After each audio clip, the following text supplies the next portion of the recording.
dadka u aqoon leh waxay ku sheegaan inuuna ahayn go'aal. dadkan aqoon u lahayna waxay ku dhaartaan inuu yahay go'aal. ji ahaan waxayba siwaabisaa ama ayba u eg tahay bahda mukulaalaha ama bisadaha. kan kale garan waaye ma goodirba ma biciidba ma orgiba. badana wuxuu ku nool yahay buuraha fiiqooda ama xaraaraha ay adag tahay in la koro. muuqaal ahaan waa ka duwan yahay dhammaan intii aan soo sheegnay. adigoo magaceed u taqaanaa. guriga ayuu kaga dhegayaa, naqaskana waa ku dhajinayaa. sanqaroorka halkii neeftu ka baxaysay ayuu micyada kala helay. uu gurxamayaa, fariimana waa tabinayaa. kuwa hareerihiisa ku hareeraysan ayuu fariimaha u reebayaa.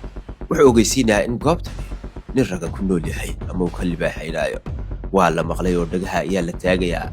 dhulku ka xigo garani maayaan. waaba lagu soo baxay oo waa la istusayaa.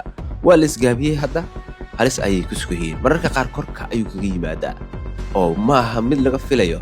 goobta ay ka eegayaan ama ay isleeyihiin uu ka soo baxayaa. guriga ayuu kaga dhegayaa, naqaskana waa ku dhajinayaa.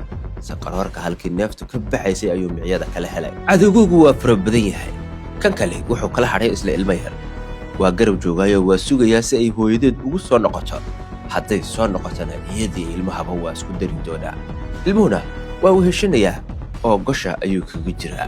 mana sii noolaan doono keliya waxaa la sugayaa si ay u timaado isla tii dhashay, si iyada iyo ilmahaba hal mar la iskugu daro.